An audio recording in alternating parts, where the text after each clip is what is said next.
College में गर्मियों की छुट्टियां होने पर राधिका और रोहन अपने दोस्त मनोज और शिल्पा के साथ परिवार के पुराने फार्म हाउस पर घूमने जाने का प्लान बनाते हैं।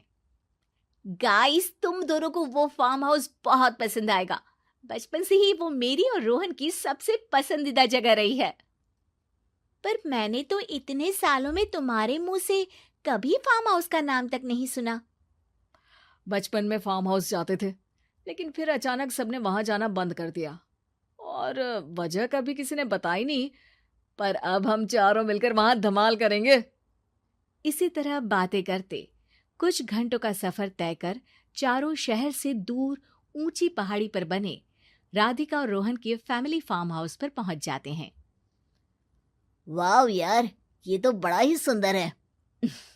पूरा घूमोगे तो और अच्छा लगेगा, लेकिन उससे पहले सब फ्रेशन अप हो जाओ, फिर साइट सीइंग के लिए जाएंगे। राधिका और रोहन अपने अपने कमरे में चले जाते हैं, लेकिन मनोज और शिल्पा घर में घूमने लगते हैं, जहां शिल्पा की टक्कर हॉल के बीचों बीच रखी एक पुरानी लकड़ी की कुर्सी से होती है। आह, लग गई रे माता, इस कुर्सी को बीच में किसने रखा हुआ है? अरे तेरे स्वागत के लिए भूत ने रखा होगा। ओए, तुझे बात हंसी आ रही है? जब खुद टकराएगा तो पता चलेगा। हाँ ठीक है, पर अभी तो इसे साइड में रख दे। शिल्पा कुर्सी को एक कोने में रख देती है और वो दोनों भी अपने कमरे में चले जाते हैं, जिसकी थोड़ी देर बाद चारों बाहर घूमने निकल जाते हैं। इसी तरह रात हो जाती है। फार्म हाउस में वापस आकर वे लोग सीधा सोने चले जाते हैं। आधी रात को मनोज की नींद खुलती है। बड़ी तेज प्यास लगी है, पानी साथ लेकर सोना चाहिए था। अब रसोई तक जाना पड़ेगा। मनोज आंखें मलते हुए कमरे से हॉल में आता है और अचानक रास्ते में रखी कुर्सी से टकराकर जमीन पर गिर जाता है। अरे मर गया रे दादा। शिल्पा सही बोल रही थी, बड़ी तेज लगती है ये कुर्सी तो, पर इसे दोबारा बीच में किसने रखा? मनोज एक बार फिर उस लकड़ी की कुर्सी को कोने में रख पानी पीकर कमरे में चला जाता है। अगली सुबह जैसे ही चारों की नींद खुलती है तो उन्हें अपने बेड के पास साइड टेबल पर चाय का कप रखा मिलता है, जिसे देख वो खुशी खुशी चाय पीकर तैयार होकर कुछ देर बाद हॉल में मिलते हैं। थैंक यू यार राधिका, मुझे नहीं पता था कि तू इतनी अच्छी चाय बनाती है। वैसे मुझे उस बेड टी की बहुत जरूरत थी। ये और चाय, अरे इसे तो पानी तक उबालना नहीं आता। मतलब तूने हमारे लिए चाय बनाई क्या दोस्त? अरे चल पागल है क्या, इतना भी प्यार नहीं है मुझे कि तुम्हारे लिए बेड टी बनाऊं। चाय पर ये चर्चा करते हुए मनोज जैसे ही पीछे मुड़ता है तो एक बार फिर लकड़ी की पुरानी कुर्सी से टकराकर उस पर गिर जाता है। हाय रब्बा, अरे चाय छोड़ो, पहले ये बताओ कि इसे बार बार बीच में कौन रखता है? कल रात ही मैंने इसे साइड किया था। तुम पहले ये बताओ कि चाय किसने बनाई थी?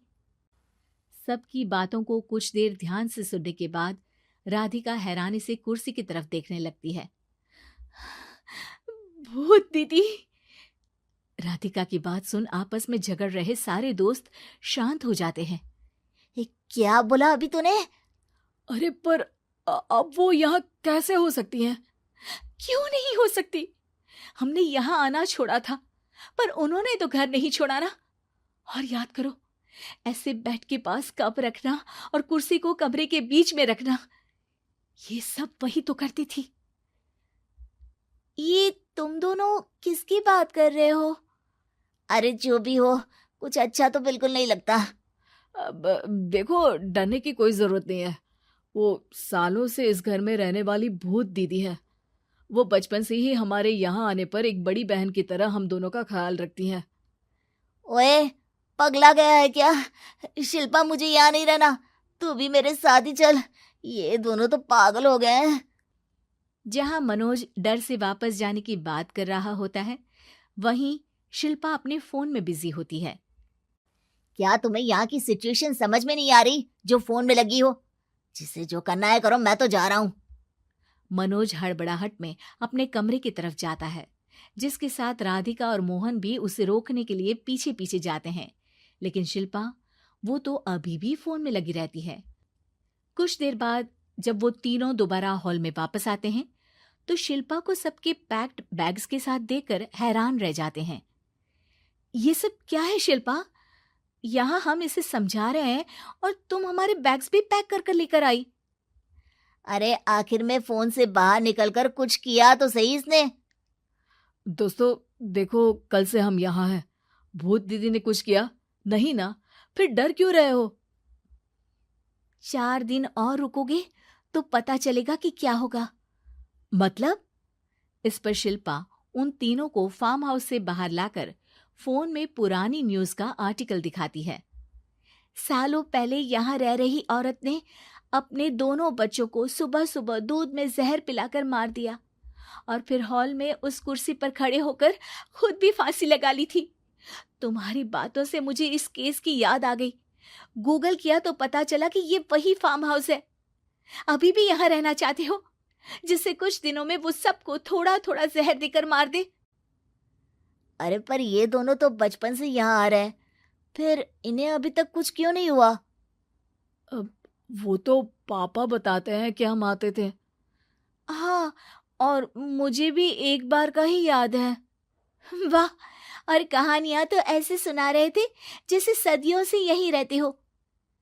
तीनों ये बात कर ही रहे होते हैं कि अचानक फार्म हाउस में से एक आवाज सुनाई देती है। मैं यहाँ किसी को जिंदा नहीं रहने दूंगी, किसी को नहीं। बस ये सुनने की देर ही होती है कि चारों डर से कांपते हुए तुरंत कार में बैठकर वहां से भाग जाते हैं।